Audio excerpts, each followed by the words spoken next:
বাইরে এত কথা বলছে যে আমার জন্য কোনো কথাই রাখে।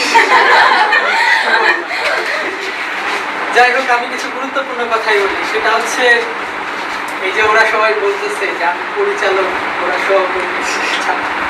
আমার দৃষ্টিভঙ্গিটা তোমাদেরকে আমি ক্লিয়ার করি। আমি প্রথম দিনই কিন্তু তোমাদেরকে বলছিলাম আমার একটাই পরিচয়, তোমাদের তোমরা আমার ছোট বন্ধু। এবং এই যে যেগুলো দেখতেছো না, এরা সবাই হচ্ছে আমার ভাই, আপন ভাই। আমি কখনোই এদেরকে সহকর্মী বা টিচার হিসেবে ট্রিট করি না, দেখি। আমি সবসময় মনে করি সবাই একটু পরিবার। পরিবার হইলে কিন্তু সবাই সবার কথা করতে পারবো, তাই না? যদি আমরা একটা কোচিং হিসাবে জিনিসটাকে দেখি, তাহলে সম্পর্কটা কেমন হয়? আমি আসবো, ক্লাস দেবো, চলে যাবো, সম্পর্ক সেই। কিন্তু যখন পরিবার হয়, যখন তোমার ভাইয়া পড়াবে, তখন কীভাবে পড়াবে? এটা বুঝছিস তো? এ না বুঝলে আবার বল, আবার এক্সট্রা করে তখন বুঝছিলি তো না, আবার বোঝাবো। ডিসিপ্লিনটা ডিফারেন্স বাকিদের থেকে আমার আর কিছু। এই কারণেই আমাদের সফলতা। এই যে 3 বছরের কথা বললো না, রাখি মেডিকেল বই, তোমরা তো খালি ফলাফলটা দেখতেছো, তাই না? কিন্তু এই ফলাফলের পেছনে এই যে আমাদের যে পরিশ্রম, সেগুলো তো তোমরা দেখা নেই। কিন্তু কিছু শুনে রাখো, রাখিকে এমনও দিন হয়েছে যে সারা রাত জেগে পড়া যাচ্ছে বাসায়, এমনও দিন হয়েছে। এগুলো কি টাকা দিয়ে বিচার করতে পারবো? কোন একটা টপিক বুঝে নাই, সারাদিন ধরে বোঝানো হয়েছে, 4 ঘন্টা টানা এখানে ক্লাস নেওয়া হয়েছে, একটা সাবজেক্টের একটা অংশের মধ্যে টানা 4 ঘন্টা। যতক্ষণ না বুঝো নাই, সবাই বলছে যে বুঝছি ভাইয়া, এখন ছাড়ে, বুঝে গেছে, আর বোঝানোর কথা। তখন ছাড়া হয়েছে, ঠিক আছে এখন টানা 4 ঘন্টা। তাহলে তোমাদের সেম সিচুয়েশন তোমাদের সাথে হবে। যদি তোমাদের এরকম সমস্যা হয়, আমরা এরকম করবো। কিন্তু একটা কথা মনে করো, এই যে তোমরা সবাই রিয়েলিটি, সবাই কি সাকসেস পাবা? সবাই কি ক্লাস পাবা?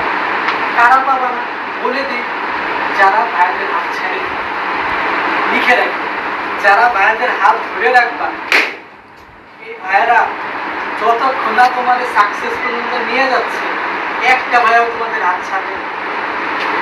আমি সেদিনকেও বলছি যে আমাদের সম্পর্কে এখানেই শেষ না, বলছিলাম না? যখন তোমাদের এইচএসসি শেষ হয়ে যাবে, তারপরে কি প্ল্যান, কি করতে হবে, কখনো কিন্তু আমরা তোমাদের সাথে থাকবো। এই যে 24 ব্যাচে যারা ঢাকাতে গেছে, আমি কিন্তু নিজ দায়িত্বে আমার ফ্রেন্ড কাছে ঢাকা ইউনিভার্সিটিতে পড়ে ওকে ফোন দিছি, আমার তো একটা স্টুডেন্ট যাচ্ছে, ওদেরকে ভর্তি করাই দিবি, ওদেরকে বাসা ঠিক করাই দিবি, তারপর তুই ঢাকা ইউনিভার্সিটি তার আগে পরে সারাদিন সকাল থেকে গেছে, ওরে ভর্তি করছে, তারপরে ফার্ম গেটে বাসা ঠিক করাই দিছে, তারপরে গেছে। সো আমরা কতটা তোমাদের উপর দায়বদ্ধ, বুঝতে পারতেছো? কিছু জিনিস আছে বলে বোঝাই না, তাহলে তোমরা বুঝবা যে ভাইয়া তোমাদের জন্য কি কি করে, কি কি করবে। কিন্তু একটাই শব্দ, যে ভাইয়াদের সঙ্গে লেগে। কিছু ভাই আছে স্ট্রিক্ট, সবাইকে একরকম হয়, তাই না?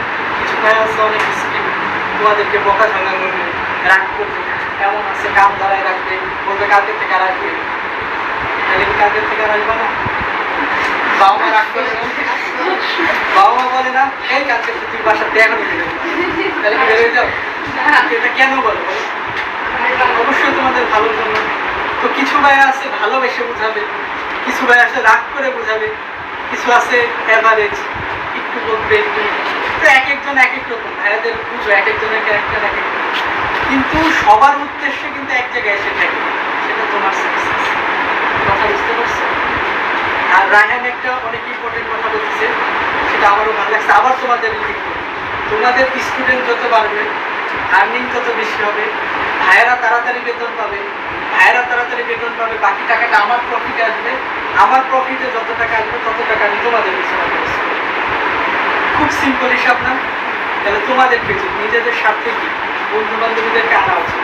এবং এটা একদমই ভাবার দরকার নাই, বারবার বলতেছে আমার পরিবারে যেই আসুক সেই আমার বোন, কারো প্রতি আমি অবিচার করবো না, সবার প্রতি সমভাবে দেখবে, খেয়াল রাখা হচ্ছে।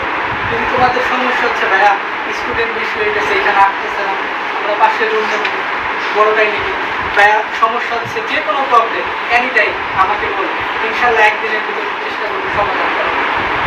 বুঝতে পারছি?